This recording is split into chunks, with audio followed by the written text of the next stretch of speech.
बच्चों, this is Mohammad Altamash और kinematics की basic to advance lecture series में हम लोग डिस्टेंस और डिस्प्लेसमेंट को कवर कर चुके हैं। अब हम लोग जो बात करने वाले हैं वो है स्पीड और वेलोसिटी। इसमें हम लोग अगर बात शुरू करें स्पीड से, तो फॉर एग्जांपल मैं अगर आपसे बोलूं कि आप यहां से चलना शुरू करते हैं और किसी दूसरे पॉइंट तक जाते हैं और आपने टोटल 100 किलोमीटर की डिस्टेंस ट्रेवल की, तो अगर आपने टोटल डिस्टेंस ट्रेवल की है 100 किलोमीटर्स और आपको चलने में जो टाइम लगा है, ये टाइम आपको लगा है 2 आवर्स, 2 घंटे आपको टाइम लगा है। अगर मैं आपसे पूछूं कि बताओ आपकी स्पीड कितनी है, तो आपकी स्पीड कितनी हो जाएगी? तो अगर मैं स्पीड को डिफाइन करूं तो शायद आपको पता हो, इसको हम लोग बोलेंगे 100/2, मतलब 50 किलोमीटर्स पर आवर। तो ये हमारी स्पीड निकल के आ रही है 100 किलोमीटर्स पर आवर। तो अगर आप 100 किलोमीटर चलते हैं, 2 घंटे में ट्रेवल करते हैं, तो आपकी जो स्पीड है वो 50 किलोमीटर्स पर आवर है। तो क्या एक्चुअल में आप हमेशा 50 किलोमीटर की रफ्तार से चले होंगे? नहीं। तो हमेशा आप 50 से नहीं चले होंगे। कभी आपको रोड अच्छी मिल गई तो आप अच्छी रफ्तार से चल रहे हैं, तो हो सकता है 100 किलोमीटर्स 120 किलोमीटर की रफ्तार से आप चल रहे हो। ऐसा भी हो सकता है कि बहुत ज्यादा ट्रैफिक है या गाड़ी बहुत धीरे धीरे चल पा रही, रोड खराब है, तो वहां पर हो सकता है कि आप 10 किलोमीटर या 20 किलोमीटर पर आवर की रफ्तार से चल रहे हो। तो इसका मतलब है कि आपने जो 100 किलोमीटर डिस्टेंस ट्रेवल की है, इसमें आपने कोई रफ्तार फिक्स नहीं रखी, आपने बहुत सारी स्पीड में आपने गाड़ी चलाई है। 2 घंटे तक आप वहां गाड़ी चलाते हुए वहां तक पहुंच जाते हैं। तो पता ये चला कि जो हमारे पास स्पीड ये निकल के आ रही है क्या फिर? तो अगर ये इस स्पीड से हम अगर हमेशा नहीं चलें, तो इसका मतलब है ये जो डिफाइन करता है, ये एवरेज स्पीड को डिफाइन कर रहा है। तो पता ये चला कि जो स्पीड है उसको हम लोग दो तरह से डिफाइन करने वाले हैं, जिसमें हमारा पहला केस होगा एवरेज स्पीड। तो एवरेज स्पीड एक हमारा वर्ड होगा। तो एवरेज स्पीड को मैं कैसे डिफाइन कर रहा हूं? तो ये जो हमें वैल्यू मिली एक्चुअल में ये एवरेज वैल्यू ही बता रहा है। तो एवरेज स्पीड को हम लोग डिफाइन करते हैं कि हमने डिस्टेंस कितनी चली और हमने टाइम कितना लिया। तो डिस्टेंस कितनी चली मतलब टोटल डिस्टेंस, ये हो गई बात टोटल डिस्टेंस। इसको मैं अगर डिवाइड कर दूं टोटल कितना टाइम लगा है, तो यहां से जो हमको वैल्यू मिलेगी ये हमारी एवरेज स्पीड को बताएगा। तो एवरेज स्पीड को मैं बोल सकता हूं total distance upon total time, कि आपने 100 किलोमीटर ट्रेवल किया और उसमें आपको टोटल 2 घंटे लगे, इसका मतलब आपकी जो एवरेज स्पीड बनेगी वो total distance upon total time से लिखी जा सकती है। अगर मैं एवरेज के अलावा एक और केस की बात करूं तो ये होता है इंस्टेंटेनियस स्पीड। इंस्टेंटेनियस स्पीड की बात पहले समझ लें कि इंस्टेंटेनियस स्पीड होता क्या है। इसकी बात हम लोग लेक्चर 5 में करेंगे, जहां पर हम डिफरेंशिएशन इंटीग्रेशन की बातें कर रहे होंगे काइनेमेटिक्स के। इंस्टेंटेनियस बस वर्ड खाली समझ लें एक्चुअल में क्या है। मान लो आपने यहां चलना शुरू किया 10 बजे, ठीक, और आप चलते हैं 12 बजे तक, 2 घंटे का आपका सफर था, आपने 100 किलोमीटर ट्रेवल किया हुआ है। तो अगर मैं आपसे कॉल करके पूछता हूं 10:30 बजे कि बताओ आपकी रफ्तार क्या है, अभी आपकी क्या रफ्तार है, तो आपने तुरंत वहां पर स्पीडोमीटर जो गाड़ी में लगा होता है वहां से आपने देख करके बताया कि हमारी जो अभी रफ्तार है ये 120 किलोमीटर पर आवर है। आप अच्छी रोड पे थे इसलिए आपने अच्छी खासी रफ्तार रखी थी, तो आपका आंसर होगा 120 किलोमीटर पर आवर। अगर मैंने दोबारा से फिर से कॉल करके पूछा आपसे, मान लो 11 बजे, मैंने आपसे पूछा कि बताओ आपकी रफ्तार कितनी है, तो आप वहां पर बोलते हैं for example 20 kilometre per hour. तो वो जो किसी पर्टिकुलर टाइम पे आप स्पीड बोल रहे हैं वही हमारी इंस्टेंटेनियस किसी पर्टिकुलर टाइम की स्पीड है। तो इंस्टेंटेनियस स्पीड का मतलब है किसी पर्टिकुलर टाइम की स्पीड। तो किसी पर्टिकुलर टाइम पे आपकी रफ्तार कुछ भी हो सकती है। तो अगर हमारे पास एवरेज आ रहा है 50, तो हो सकता है किसी टाइम पर आप 50 से कम रफ्तार से चल रहे हो सकता है कभी किसी टाइम पर आप 50 से ज्यादा रफ्तार चल रहे हो। तो किसी भी इंस्टेंट पे किसी पर्टिकुलर टाइम पर रफ्तार आपकी कुछ भी हो सकती है। तो फिलहाल हम लोग अभी ये पार्ट कवर नहीं करेंगे, ये हम लोग लेक्चर 5 में कवर करने वाले हैं। सिमिलरली अगर मैं यहां पर बात करूं वेलोसिटी, तो वेलोसिटी में भी दो तरह से बात करेंगे। एक हमारे पास होगा एवरेज वेलोसिटी और दूसरी हमारे पास होगी इंस्टेंटेनियस वेलोसिटी। यहां पर भी हम इस तरह की दो बातें करने वाले हैं। अगर मैं बात करूं एवरेज वेलोसिटी क्या हो जाएगी, बिल्कुल सेम पैटर्न में एवरेज वेलोसिटी अगर आपको निकालना है तो आप बोलोगे total displacement upon total time. तो ये वैल्यू हो जाएगी total displacement upon total time. Total displacement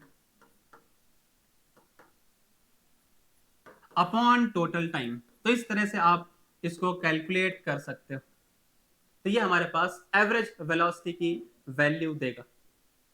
अच्छा, अगर मैं यूनिट की बात करूं तो यूनिट क्या हो जाएगी? तो स्पीड की यूनिट होती है अगर ऊपर आप देखोगे तो ये डिस्टेंस मतलब मीटर वाली चीज है एसआई यूनिट में, और ये अगर देखेंगे तो ये हमारे पास है टाइम, मतलब इसकी यूनिट हमारी सेकंड्स में हो जाएगी। तो अगर मैं एसआई यूनिट लिखूं तो एसआई यूनिट हमारे पास आ जाएगी मीटर पर सेकंड। ये कैसी क्वांटिटी है, स्केलर या वेक्टर, मतलब इसमें डायरेक्शन होती है या नहीं होती। तो अगर मैं इसकी बात करूं तो ये एक स्केलर वैल्यू है, इसमें सिर्फ हमें मैग्नीट्यूड से मतलब होता है, इसमें डायरेक्शन की बात हमें नहीं करनी होती। सिमिलरली अगर मैं यहां पर देखूं एवरेज वेलोसिटी, तो एवरेज वेलोसिटी क्या है, total displacement upon total time. तो टोटल डिस्प्लेसमेंट अगर मैं देखूं तो डिस्प्लेसमेंट होता है मीटर पर सेकंड में होगा, सॉरी मीटर में होगा, और यहां पर जो टाइम है हमारे पास सेकंड में होगा। तो इसका मतलब एवरेज जो वेलोसिटी है उसकी अगर मैं यूनिट की बात करूं तो इसकी यूनिट भी मीटर पर सेकंड हो जाएगी। लेकिन ये एक वेक्टर क्वांटिटी है, वेक्टर मतलब इसमें डायरेक्शन भी होती है। तो डायरेक्शन किधर होगी, ये बात की अगर मैं बात करूं तो डायरेक्शन कैसे निकालोगे, क्या हम डिस्प्लेसमेंट की डायरेक्शन निकाल सकते हैं, क्या हम डिस्प्लेसमेंट की डायरेक्शन जानते हैं, हाँ। तो अगर मैं डिस्प्लेसमेंट की डायरेक्शन जानता हूं तो वही हमारे पास इसकी एवरेज जो वेलोसिटी आएगी वही उसकी भी डायरेक्शन बनने वाली है। इसका मतलब डायरेक्शन की अगर मैं बात करूं तो डायरेक्शन होगी डायरेक्शन ऑफ, मैंने शॉर्ट फॉर्म में लिख दिया direction, direction of average velocity, direction of average velocity is same as direction of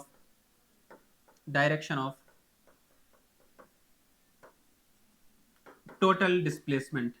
तो जो हमारे पास डिस्प्लेसमेंट की डायरेक्शन होगी वही हमारे पास एवरेज वेलोसिटी की भी डायरेक्शन होने वाली है।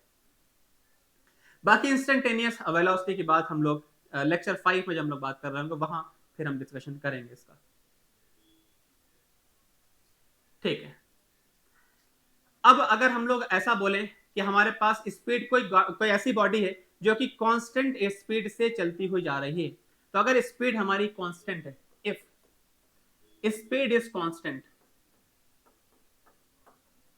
अगर स्पीड कांस्टेंट है तो हम ऐसा बोल सकते हैं distance equal to speed into time, distance equal to speed into time, ये बात बोली जा सकती है, distance equal to speed into time, इस तरह से हम लिख सकते हैं। अच्छा, इसको आपको यूनिट देख करके भी पढ़ना आना चाहिए, जिससे हमें इतने फॉर्मूले की छोटे छोटे फॉर्मूले की जरूरत ही ना पड़े। फॉर एग्जांपल मैं अगर आपसे बोलूं कोई गाड़ी इसकी स्पीड आपको दी गई है मान लो 50 मीटर पर सेकंड, आपको नहीं पता, आपसे कोई फॉर्मूला नहीं पता है कि डिस्टेंस हमें निकालनी है, कितनी डिस्टेंस होगी, तो आप ऐसा करो इसको यूनिट को पढ़ना सीख लो, हमारा बहुत सारा काम यहीं से बन जाता है। अगर ये लिखा है 50 मीटर पर सेकंड, इसका मतलब एक सेकंड में बॉडी 50 मीटर कवर करती है। ये लिखा है 50 मीटर पर सेकंड, इट मींस एक सेकंड में 50 मीटर। तो एक सेकंड में 50 मीटर, अगर मैं आपसे बोलूं कि बताओ 10 सेकंड्स में बॉडी कितना चलेगी, तो आप बोलोगे एक सेकंड में जो बॉडी चल रही है वो 50 मीटर है, तो 10 सेकंड्स में जो बॉडी चलेगी वो हमारी 50 का मल्टीप्लाई कर देंगे 10 से, तो ये हमारे पास आंसर आ जाएगा 500 मीटर्स। अगर मैं आपसे बोलूं 2 सेकंड में कितनी चलेगी, तो एक सेकंड में अगर 50 चलेगी तो 2 सेकंड में 100 चलेगी, ठीक। तो इसका मतलब आपको ये पढ़ना आना चाहिए एक सेकंड में बॉडी 50 चल रही है, इट मींस किसी भी टाइम अगर किसी भी आपसे बोला जाए कि 2 सेकंड में बताओ तो आप 2 से मल्टीप्लाई कर दें, आपसे पूछ रहा है 10 सेकंड में बताओ तो 10 सेकंड से मल्टीप्लाई 10 से मल्टीप्लाई कर दें, अगर आपसे बोल रहा है कि 50 सेकंड्स में बताओ तो आप 50 से मल्टीप्लाई कर देंगे। तो इस तरह से हमारा आंसर आ जाता है। एक्चुअल में ये बात यही लिखी है जो मैंने यहाँ फॉर्मूला लिखा है, तो बगैर फॉर्मूले के भी आप बातें कर सकते हैं। थोड़ा सा अपने आप को इस तरह से मोल्ड करें कि आप फिजिक्स को फिजिक्स की तरह ही पढ़ें, आपको बहुत ज्यादा फॉर्मूले पर डिपेंडेंसी आपकी नहीं होनी चाहिए। आप जो भी चीजें पढ़ रहे हैं वो एकदम कॉन्सेप्ट वाइज पढ़ें, जिससे आपको अगर फॉर्मूला कभी बाई चांस नहीं भी याद आता है तो आप एटलीस्ट क्वेश्चन को आप अटेम्प्ट कर पाए, कॉमन सेंस से क्वेश्चन को सॉल्व कर पाए, ठीक है। तो आपने ये बात समझ ली। अब हम लोग कुछ क्वेश्चंस पे आते हैं। जैसे अगर मैं आपसे बोलूं कि हमें एवरेज स्पीड निकालनी है, पहला सवाल, आपको हर एक सवाल में 3 सवाल करूंगा इस पेज पे, और तीनों में हमें एक ही बात डिस्कस करनी है, find average speed, find average speed, ये आपको निकालना है। पहला केस, अगर मान लो बॉडी यहां चलना शुरू करती है, यहां से चल के यहां तक पहुंचती है, मैं नाम रखा ए बी और सी, यहां से बॉडी यहां तक जाती है मान लो 5 मीटर्स, और यहां से यहां तक बॉडी जाती है मान लो 3 मीटर्स। अगर मैं इसमें टाइम दे दूं कि यहां से यहां तक का जो टाइम है वो कुछ मान लेते हैं 3 सेकेंड्स, और यहां से यहां जो लगने वाला टाइम है वो है 2 सेकेंड्स। मतलब अगर मैं बात करूं तो यहाँ से 5 मीटर गए, फिर 3 मीटर गए, ये वाला पोर्शन कवर करने में 3 सेकंड्स लगते हैं और यहाँ से यहाँ तक कवर करने में 2 सेकंड्स लगते हैं। तो अगर मैं आपसे पूछूं कि बताओ एवरेज स्पीड क्या होगी, एवरेज स्पीड बताओ, तो एवरेज स्पीड का हमारे पास एक ही फॉर्मूला है, total distance upon total time. बस यही फॉर्मूले सारे सवाल बनने वाले हैं। टोटल डिस्टेंस निकालो, टोटल टाइम निकालो, डिवाइड कर दोगे, आंसर आएगा। तो टोटल डिस्टेंस कितनी है, यहां से यहां गए, यहां से यहां गए, जो टोटल डिस्टेंस हो गई 8, 5 प्लस 3, तो 5 प्लस 3 हमारे पास डिस्टेंस हो गई, मतलब मैं इसको 8 बोल दूंगा। नीचे टाइम की अगर बात करें, टोटल टाइम कितना लग रहा है 3 प्लस 2, तो हमारा आंसर हो गया 8/5। ये हमारे पास आंसर आ गया। अच्छा, ये तो एकदम आसान बात है, लेकिन कॉन्सेप्ट हमेशा वही रहेगा कि अगर कोई बॉडी कहीं से कहीं जा रही है, आपसे एवरेज स्पीड पूछी गई है, तो आप एवरेज स्पीड के लिए हमेशा टोटल डिस्टेंस निकालो, टोटल टाइम निकालो, डिवाइड कर दोगे, हमेशा आंसर आएगा। और यही आपको हमेशा करना होता है। तो अगर मैं सवाल देता हूं आपको, मैंने बोला कि कोई बॉडी है जो इस तरफ चलती हुई जा रही है, मान लो 3 मीटर पर सेकंड से, और ये बॉडी ट्रेवल करती है मान लो 2 सेकंड तक। उसके बाद ये वाली बॉडी चलना शुरू करती है मान लो 4 मीटर पर सेकंड से, और यहां पर इसने जो टाइम लिया है वो मान लेते हैं 3 सेकंड्स लिया है। तो यहां से यहां तक का टाइम 3 सेकंड है। तो अगर मैं बात करूं ए टू सी तक, ए टू सी में ही हम सारी बातें करने वाले हैं, तो ए टू सी तक में टोटल डिस्टेंस कितनी होगी, क्योंकि हमें अगर एवरेज स्पीड सॉल्व करना है तो एवरेज स्पीड का हमारे पास एक ही रिलेशन है, टोटल डिस्टेंस निकालो, टोटल टाइम निकालो, डिवाइड मार दो, खत्म। तो टोटल डिस्टेंस निकालो पहले। तो टोटल डिस्टेंस तो आपको नहीं दिख रही है, आपको क्वेश्चन में तो स्पीड दी है, ये भी स्पीड दी है, यहाँ टाइम दिया, यहाँ टाइम दिया, तो फिलहाल मैं छोड़ता हूँ ऊपर वाला पोर्शन डिस्टेंस वाला। मेरे को टाइम तो दिख रहा है ना, यहां से यहां तक देखोगे 2 सेकंड है, यहां से यहां तक देखोगे तो 3 सेकंड है, तो टोटल टाइम कितना हो गया, 2 सेकंड्स प्लस 3 सेकंड्स मतलब 5 सेकंड्स। तो टोटल टाइम की अगर मैं बात करूं तो टोटल टाइम हमारे पास है 5 सेकंड्स। टोटल डिस्टेंस कितनी है देखो गौर से, अगर बॉडी 3 मीटर पर सेकंड से चल रही है, मतलब 1 सेकंड में 3 मीटर कवर करती है, तो बताओ 2 सेकंड में कितना कवर करेगी, तो बताओ 2 सेकंड में कितना कवर करेगी, तो 2 सेकंड में बॉडी कितना कवर करेगी आपको बताना है। तो 1 सेकंड में 3 मीटर, तो 2 सेकंड में 6 मीटर बॉडी ट्रेवल करेगी। सही है। आप फॉर्मूले से भी कर सकते हो, फॉर्मूला लगा दो, distance equal to speed into time, क्योंकि स्पीड बॉडी की कांस्टेंट है 3 है, और बॉडी का टाइम जो लगा यहाँ पर 2 सेकंड लगा, तो हमारा आंसर 6 आएगा। आपने कॉमन सेंस से भी कर लिया था, 1 सेकंड में 3 मीटर, तो 2 सेकंड में 6 मीटर। बहुत बढ़िया। इस वाले पोर्शन में आ जाओ, तो अगर बॉडी चल रही है 4 मीटर पर सेकंड से, मतलब 1 सेकंड में 4 मीटर चल रही है, इसका मतलब 3 सेकंड में कितना चलेगी, 12 मीटर। सही आंसर आपका। तो हमें निकालना था टोटल डिस्टेंस, तो ये वैल्यू हो जाएगी 6 प्लस 12, 6 प्लस 12, तो हमारा आंसर आ गया 18/5। यूनिट अगर लिख दूं तो मीटर पर सेकंड में लिख दूंगा। सही है। एक सवाल इसी में और, अगर मैं आपसे बोलूं कि यहां से बॉडी चलना शुरू करती है, यहां तक जाती है, फिर इसके बाद बॉडी यहां जाती है, यहां जो बॉडी चल रही है उसकी स्पीड है 3, इसकी स्पीड मैं लिख लेता हूं, नहीं स्पीड नहीं, इस बार मैं आपको डिस्टेंस देता हूं। अगर यहां से बॉडी चलना शुरू करती है और ये 35 मीटर बॉडी यहां से यहां मूव करती, अगले वाले केस में जो बॉडी यहां से यहां तक वो 9 मीटर्स मूव करती, इस वाले केस में जो बॉडी के पास स्पीड है, चलने की रफ्तार है, वो रफ्तार आपको दी गई है 3 मीटर पर सेकंड, या ऐसा करता हूं 5 ले लेता हूं। तो ये हमारे पास जो स्पीड है वो हमारी है 5 मीटर पर सेकंड, और यहां पर जो बॉडी चलती हुई जा रही है इस वाले रीजन में, इसके पास वेलोसिटी है 3 मीटर पर सेकंड, या स्पीड हमारे पास 3 मीटर पर सेकंड। तो यहां पर बॉडी चल रही है 5 से, यहां पर चल रही है बॉडी 3 मीटर पर सेकंड से, ये वाला गैप है 35 और ये वाला गैप है 9। सवाल वही, एवरेज स्पीड बताओ क्या होगी, एवरेज स्पीड क्या होगी। कॉन्सेप्ट मैंने आपको क्या बताया, जब भी आपको एवरेज स्पीड निकालनी होगी, हमेशा आप टोटल डिस्टेंस निकालें, टोटल टाइम से डिवाइड कर दें, खत्म। टोटल डिस्टेंस आपको इस सवाल में एकदम आसानी से दी हुई है 35 और 9, तो आपने 35 प्लस 9 कर दिया, ये हो गई टोटल डिस्टेंस। अगर आपको टोटल टाइम भी मिल जाए तो हमारा आंसर बड़ा आसानी से आ जाएगा। टाइम के लिए क्या मसला है, टाइम देखें कैसे निकलेगा, टाइम कितना आएगा। तो अगर मैं यहां से यहां तक का टाइम निकाल लूं और यहां से तक का टाइम निकाल लूं, तो हमें टोटल टाइम मिल जाएगा, सवाल में डायरेक्टली गिवन नहीं है। क्या लिखेंगे, टाइम। तो टाइम होता है इस वाले रिलेशन से, अगर आप देखें distance equal to speed into time, तो टाइम की वैल्यू होगी distance upon speed, distance upon speed. तो टाइम की वैल्यू हो गई डिस्टेंस अपॉन स्पीड। डिस्टेंस कितनी है 35 और स्पीड बॉडी के पास कितनी है 5, तो ये हमारे पास वैल्यू आ गई 7। अगर मैं इस वाले रीजन में बात करूं तो इस वाले रीजन में टाइम कितना लगेगा, तो इसमें डिस्टेंस कितनी है 9, डिस्टेंस 9 और स्पीड कितनी है 3, तो ये सॉल्व करके 3 आ गया। तो पता चला यहां से यहां तक जाने में 7 सेकंड्स लगते हैं, यहां से यहां तक जाने में 3 सेकंड्स लगते हैं। तो हमारा टाइम हो गया टोटल टाइम 7 + 3 मतलब 10। तो हमारा आंसर आएगा 44 डिवाइड बाई 10 मीटर पर सेकंड, मतलब 4.4 हम लिख सकते हैं, 4.4 इसको बोल सकते हो। तो ये हमारे पास वैल्यू आ गई 4.4 मीटर पर सेकंड। आराम से सोच लें, समझ लें, फिर हम लोग आगे मूव करते हैं। तो आपको कौन सा समझ आया कि क्या करना है? जब भी आपको एवरेज स्पीड निकालनी है, हमेशा आपको टोटल डिस्टेंस निकालनी होगी, टोटल टाइम निकालना होगा, डिवाइड कर देना होगा। अगर सवाल में आपको डायरेक्टली डिस्टेंस दिया, डायरेक्टली टाइम दिया, फिर तो बहुत आसान टाइम पास वाली बात हो गई।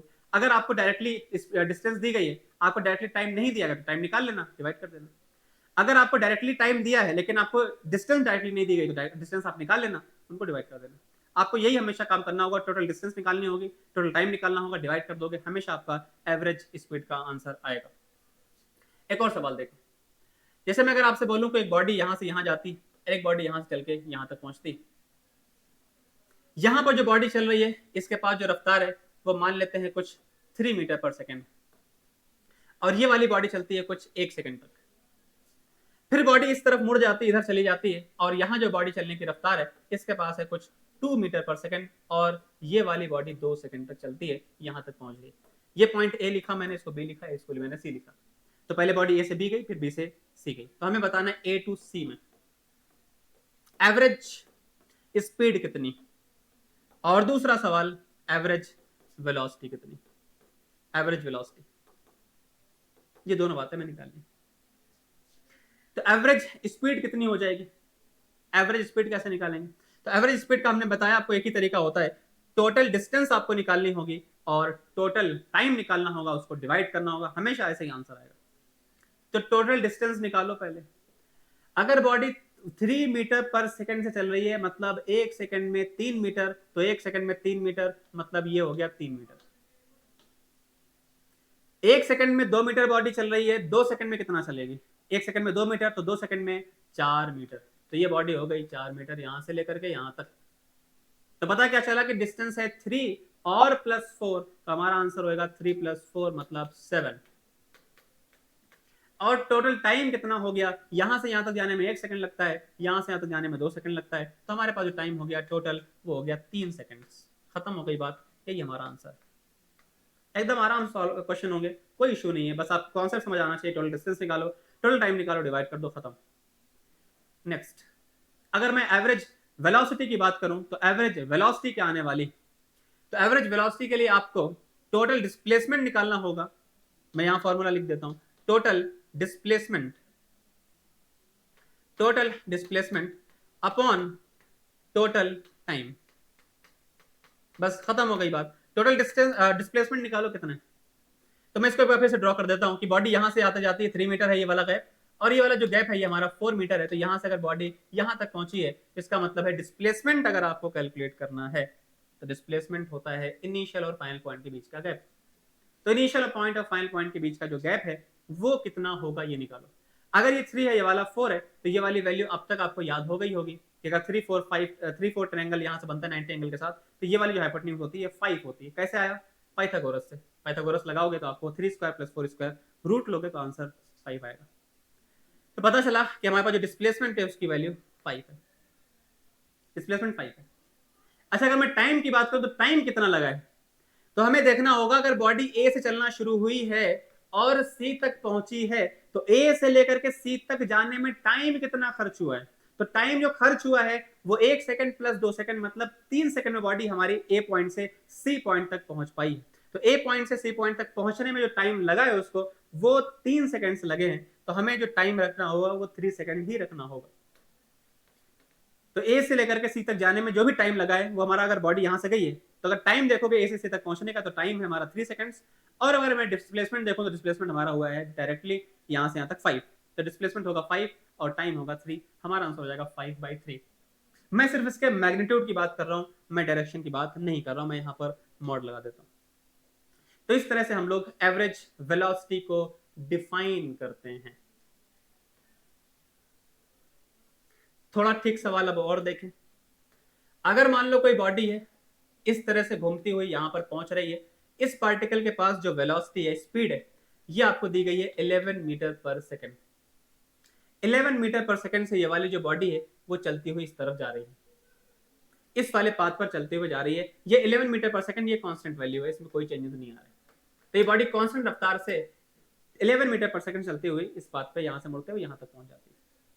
और ये जो सर्कुलर पाथ है, इस पाथ की जो रेडियस आपको बताई गई है, ये रेडियस आपको दी गई है कुछ 7 मीटर। तो रेडियस आपको बताई गई 7 मीटर।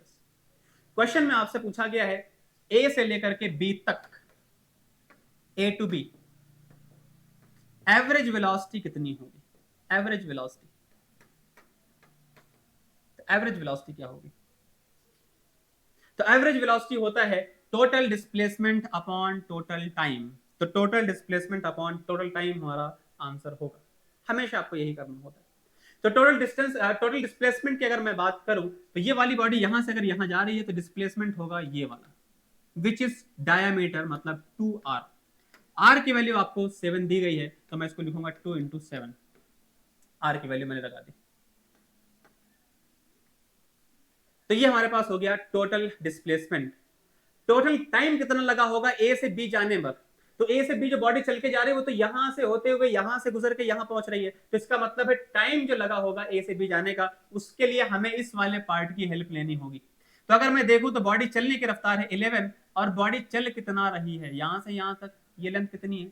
अगर मैं लेंथ वाइज बात करूं तो ये वाली जो डिस्टेंस आपको दिख रही है, ये वाली वैल्यू होगी पाई आर। उम्मीद करते हैं ये बात आपको समझ आती होगी। पाई की वैल्यू 22/7, आर की वैल्यू 7, तो ये हमारे पास आ गया 22 मीटर। तो इसका मतलब बॉडी ने जो चला है वो टोटल 22 मीटर ट्रेवल किया है, और इसकी जो चलने की रफ्तार है वो 11 है। तो कितना टाइम लगा होगा बी पॉइंट तक पहुंचने में? तो बी पॉइंट तक पहुंचने में जो टाइम लगा होगा, तो टाइम को मैं यहां लिख देता हूं। टाइम की वैल्यू होगी डिस्टेंस, डिस्टेंस कितनी है 22, और यहां से चलने की जो रफ्तार है हमारी वो कांस्टेंट रफ्तार 11 चल रहा है, तो हमारे पास टाइम की वैल्यू आ जाएगी 2 सेकंड्स। तो टाइम हमारे पास हो गया 2 सेकंड्स। तो खत्म हो गई बात। Total displacement upon total time, total displacement हमारे पास ये वाला है और टोटल टाइम यहां पर होगा 2 सेकंड्स। तो हमारे पास आंसर क्या आ गया 7। तो इसकी जो एवरेज वेलोसिटी होगी वो हमारी 7 मीटर्स पर सेकंड होगी। मैं सिर्फ मैग्नीट्यूड की बात कर रहा हूं। अगर कोई डायरेक्शन आपसे पूछे तो डायरेक्शन आप बता सकते हो। इनिशियली बॉडी यहां थी, फाइनली बॉडी यहां है, तो ये हमारी डिस्प्लेसमेंट की डायरेक्शन है। तो ये डिस्प्लेसमेंट की डायरेक्शन है, तो यही हमारी एवरेज वेलोसिटी की भी डायरेक्शन होगी। ठीक है, आई थिंक यहां तक आप बात समझ पा रहे होंगे। ठीक है, अब हम लोग इसमें कुछ स्पेशल केस की बात करते हैं। कॉन्सेप्चुअली वही चीज है जो हमने अभी तक पढ़ी है, वही कॉन्सेप्ट है, लेकिन अगर हम इसमें कुछ एक दो केसेस को याद रख लें तो हमारे लिए ज्यादा आसान होगा क्वेश्चन को, अच्छे क्वेश्चन को सॉल्व करना। तो ये आपकी मर्जी है, आप चाहो तो इनको एज ए रिजल्ट याद रखो, आपकी मर्जी है। आप अगर कॉन्सेप्ट को ही सीख करके सॉल्व करना चाहते हो वो भी अच्छी बात है, लेकिन अगर रिजल्ट आप याद रखते हैं तो क्वेश्चन सॉल्व करने की आपकी स्पीड जो है वो काफी अच्छी हो जाती है, जो कि एग्जाम में चाहिए, क्योंकि आपको लिमिटेड टाइम के अंदर अच्छे खासे क्वेश्चंस करने होते हैं, तो आपको स्पीड पे भी काम करना होगा। ठीक, तो अगर मैं स्पेशल केस की बात करूं, पहला केस अगर मैं देखूं, अगर आपसे बोला जाए a man travels half time with V1, travels half time with V1 and next half time with V2. Find average speed. Find average speed. ये आपको निकालना है। ये स्पेशल केस है हमारा। तो इसमें मैं क्या कर रहा हूं कि हमारे पास जो भी जर्नी है, जो भी जहां से हम चल के जहां तक जा रहे हैं, इसमें हमने उस गैप को दो पार्ट में डिवाइड किया है टाइम वाइज।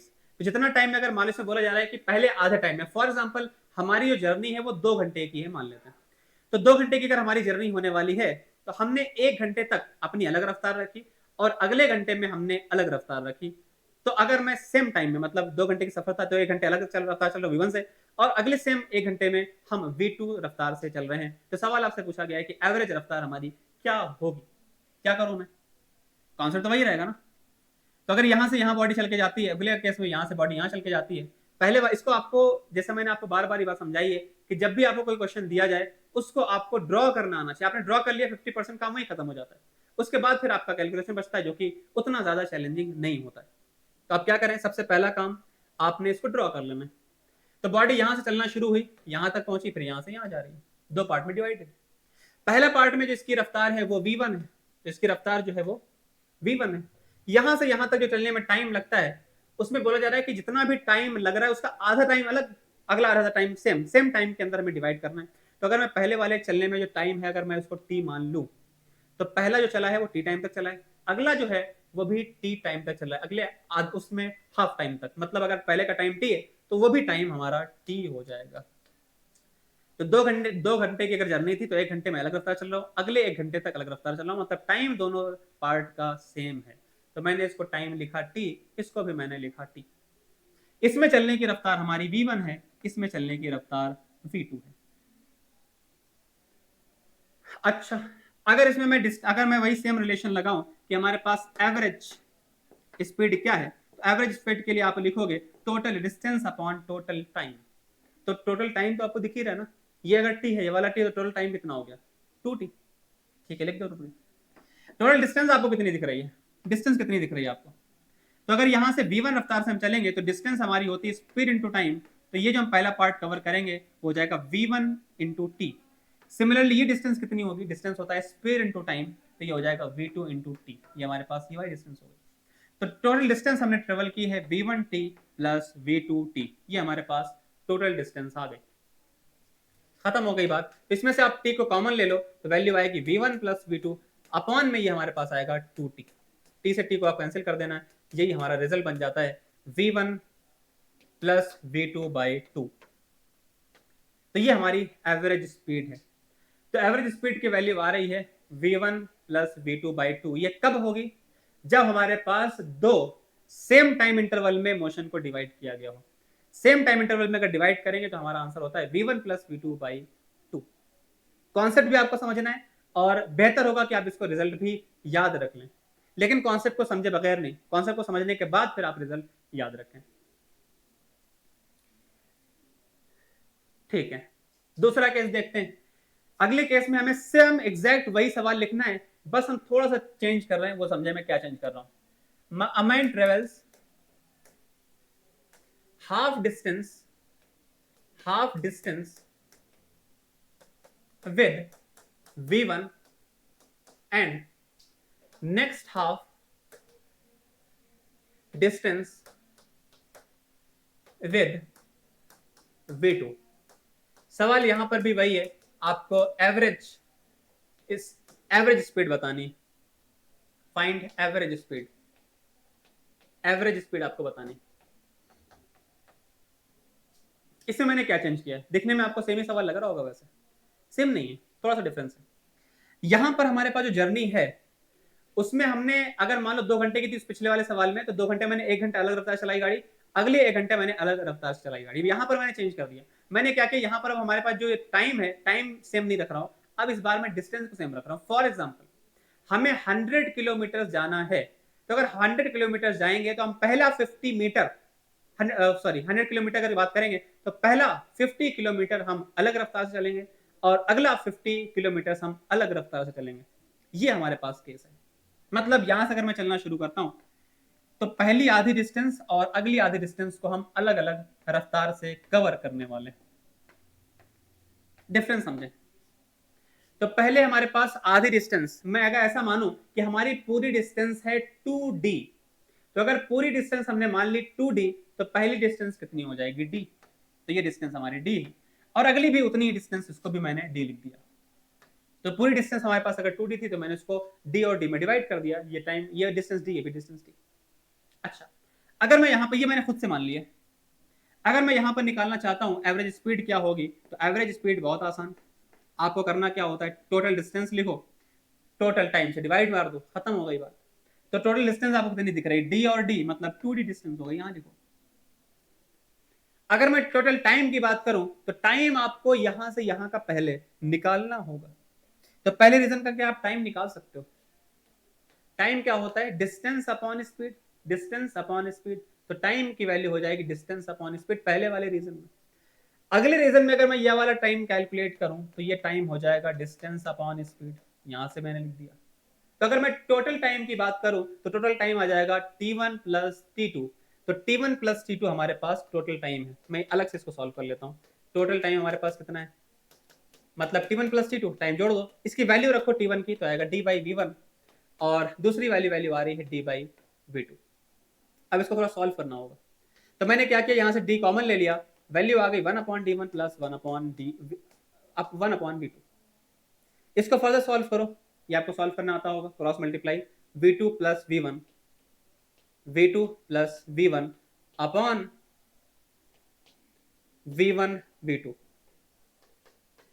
ये हमारे पास वैल्यू आ जाएगी V2 plus V1 upon V2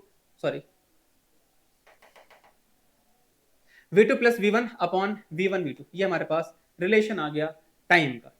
तो ये हमारे पास टोटल टाइम है और यही टोटल टाइम ही तो हमें यहां पर प्लेस करना होता है ना। तो इसको आप टाइम को लेकर के आए और यहां प्लेस कर दें। तो लिख दूंगा मैं यहां पर dV2 plus V1 upon V1 V2। तो अपॉन वाली जो चीज है वो ऊपर आ जाती है, ये हो गया V1 V2 ऊपर आ गया। तो हमारे पास क्या रिलेशन बचा, डिस्टेंस से आप डी को और डी को कैंसिल कर दो तो यहां से वैल्यू आ गई 2 times of V1 V2 upon V1 plus V2। मैंने V2 V1 को V1 प्लस V2 कर दिया, एक ही बात। तो ये हमारे पास आंसर आ जाता है। इंपॉर्टेंट बात है, अगर हम मोशन को तो दो इक्वल डिस्टेंस में डिवाइड करते हैं तो वहां पर जो लगने वाला जो एवरेज स्पीड आती है उसकी वैल्यू लिखी जाएगी 2V1 V2 upon V1 plus V2। तो इस बात को आप एज अ रिजल्ट याद रखेंगे, एवरेज स्पीड जो हमारे पास आती है उसकी वैल्यू होती है 2 times of V1 V2 upon V1 plus V2। Difference आपको समझ आता है, डिफरेंस क्या है। अगर मैं पहले बात करूं तो उसमें हम सेम टाइम ले रहे थे, दो सेम इक्वल टाइम में डिवाइड कर रहे थे मोशन को। इस बार हम सेम डिस्टेंस में, दो इक्वल डिस्टेंस में डिवाइड कर रहे हैं मोशन को, तो उस केस पे हमारा आंसर आता है 2 times of V1 V2 upon V1 plus V2। और ये जो केस है ये बहुत इंपॉर्टेंट है एग्जाम पॉइंट ऑफ व्यू से। तो एक बार जरूर इसको एक बार आप खुद से भी लिखना और इसको एक बार खुद से सॉल्व करना, यही आंसर आपका आना चाहिए। ठीक है, इसके बाद मैंने कुछ क्वेश्चंस यहाँ पर लिख दिए हैं अब प्रैक्टिस के लिए, क्योंकि ये एक इंपॉर्टेंट कॉन्सेप्ट है जो मैंने दूसरा वाला केस देखा, इसलिए मैंने यहाँ पर कुछ क्वेश्चंस लिख दिए हैं। डायरेक्ट फार्मूला इसमें अप्लाई नहीं होगा, थोड़ा सा आपको सोच करके स्टेप वाइज ही आपको सॉल्व करना होगा। एक बार ट्राई करना, ये वाला क्वेश्चन आपको लिखा हुआ है, इसमें आप इसको पॉज करके यहाँ पर क्वेश्चन सॉल्व करें। आंसर मैंने यहाँ पर लिख दिया है कि आंसर हमारा क्या आने वाला है।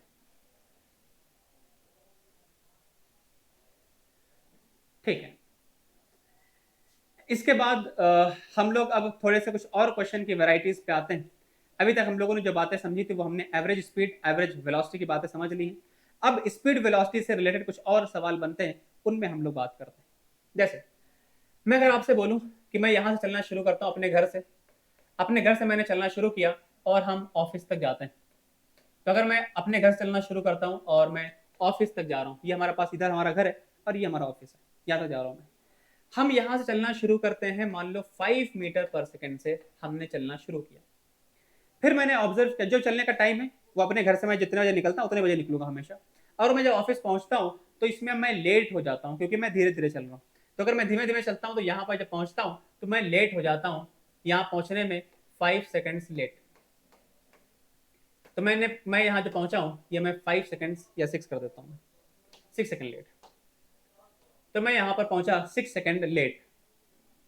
फिर मैंने क्या किया, अगले दिन मैंने डिसाइड किया नहीं यार हमें थोड़ा तेज चलना होगा, तो मैंने अपनी रफ्तार बढ़ाई और अगले केस में हम अगले दिन जब घर से निकलते हैं तो मैं यहाँ पर 6 मीटर पर सेकंड से निकलता हूँ। तो मैं अगर अपने घर से 6 मीटर पर सेकंड से निकला तो मैं जो ऑफिस पहुंचूंगा इसमें हम जल्दी पहुंच जाते हैं, 6 सेकंड अर्ली।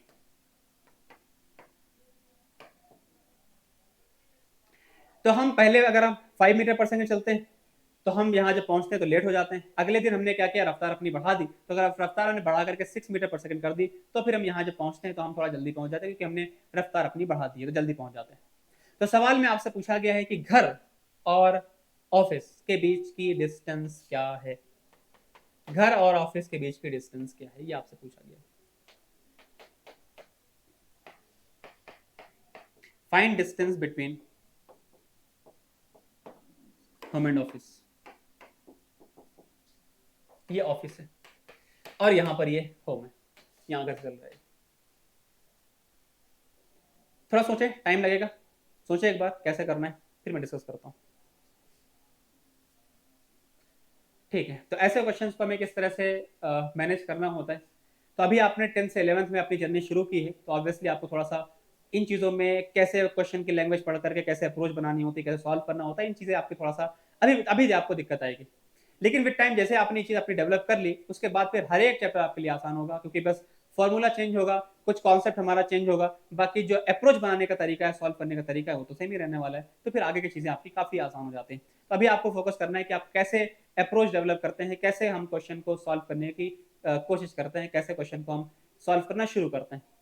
ठीक है, देखें, अगर मैं यहां से चलना शुरू करता हूं, यहां पहुंच रहा हूं, तो हमारे पास एक सिचुएशन है ये वाली, अगली सिचुएशन हमारे पास ये वाली है। तो पहले मैं पहली सिचुएशन को देखता हूं, पहली सिचुएशन में हमें क्या पता है।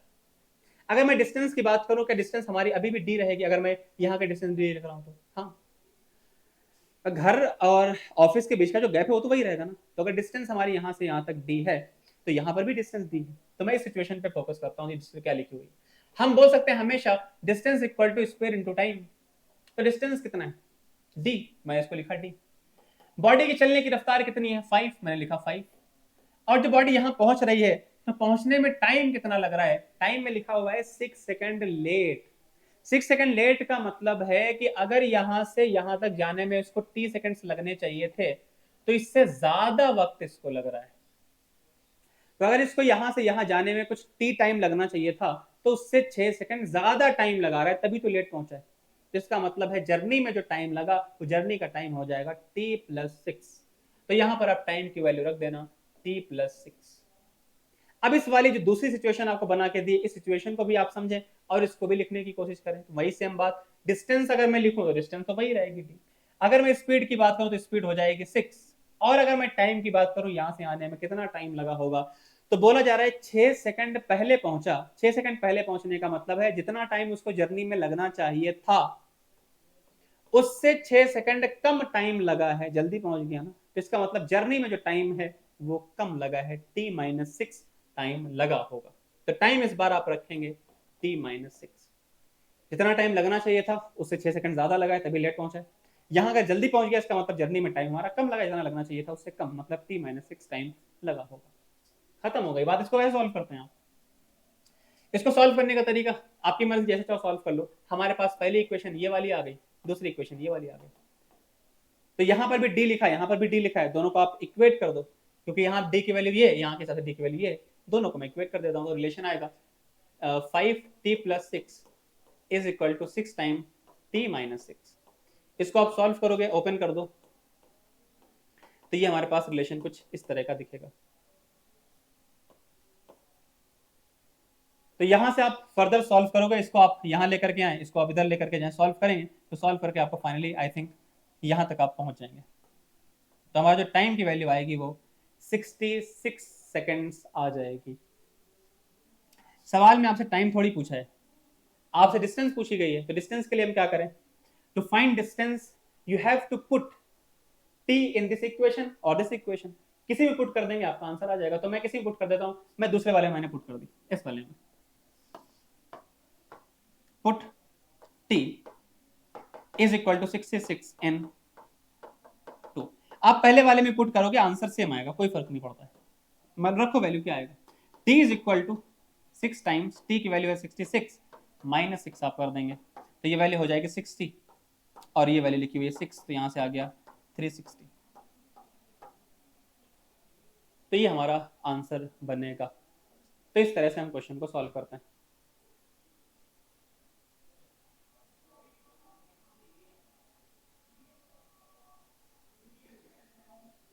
ठीक है, एक सवाल हम लोग और देखते हैं। अगर आपसे बोला जाए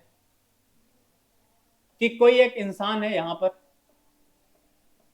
और कोई एक इंसान है यहां पर, ये इस तरफ चलता हुआ जा रहा है और ये इस तरफ चलता हुआ जा रहा है, इसका नाम मैंने रखा बी, इसका नाम मैंने रखा ए। इस वाले की जो रफ्तार है आगे की तरफ वो कुछ 2 मीटर पर सेकंड है, इस वाले की जो रफ्तार है वो कुछ 5 मीटर पर सेकंड है, इनके जो बीच का गैप है वो कुछ 12 मीटर। सवाल में आपसे पूछा गया है कि ये जो ए है उसको पकड़ने की कोशिश कर रहा है, बी वाला आगे भाग रहा है धीमे धीमे और पीछे दौड़ता हुआ है काफी तेज रफ्तार के साथ। तो सवाल में आपसे पूछा गया है बताओ कितने टाइम में इसको पकड़ लेगा, कैच कर लेगा। तो ये सवाल है find time taken, find time taken to catch B. तो कितने टाइम के बाद जो ए है वो बी को पकड़ लेगा, ये आपसे पूछा गया है। वैसे ये रिलेटिव मोशन का कॉन्सेप्ट है। रिलेटिव मोशन में हम लोग इसको बड़ी आसानी से सॉल्व करते हैं। रिलेटिव रफ्तार हमारी 5 - 2 3 और डिस्टेंस हमारे पास है 12, तो हमारा आंसर हो जाता है डिस्टेंस अपॉन टाइम 12/3 मतलब 4। तो ये आप बगैर पेन के सॉल्व कर सकते हैं रिलेटिव मोशन में, लेकिन अभी नहीं। रिलेटिव मोशन उन्हीं को अच्छे से समझ में आता है जो लोग कॉन्सेप्ट्स को ज्यादा बेहतर तरीके से समझते हैं। तो आपको सिंपली अभी कॉन्सेप्चुअल तरीके से ही सॉल्व करना है, बेसिक से आपको सॉल्व करना है, आपको अभी कोई स्मार्ट वर्क नहीं करना है। आप सारे कॉन्सेप्ट लगाओ, प्रॉपर्ली सॉल्व करो, तो जब आप रिलेटिव मोशन पढ़ेंगे तो आप क्वेश्चन देखते ही इसका आंसर बता पाएंगे। तो हम लोग फिलहाल बेसिक कॉन्सेप्ट से पढ़ने वाले हैं। ये सवाल हम फिर से एक बार करेंगे जब हम रिलेटिव मोशन की बात कर रहे होंगे। तो रिलेटिव मोशन में एक बार फिर सॉल्व किया जाएगा। फिलहाल जितना पढ़ा है हम इस सवाल को उतने ही कॉन्सेप्ट से समझने वाले हैं। देखें, एक बार ट्राई करें आप, क्या आंसर आएगा मैं बताता हूं।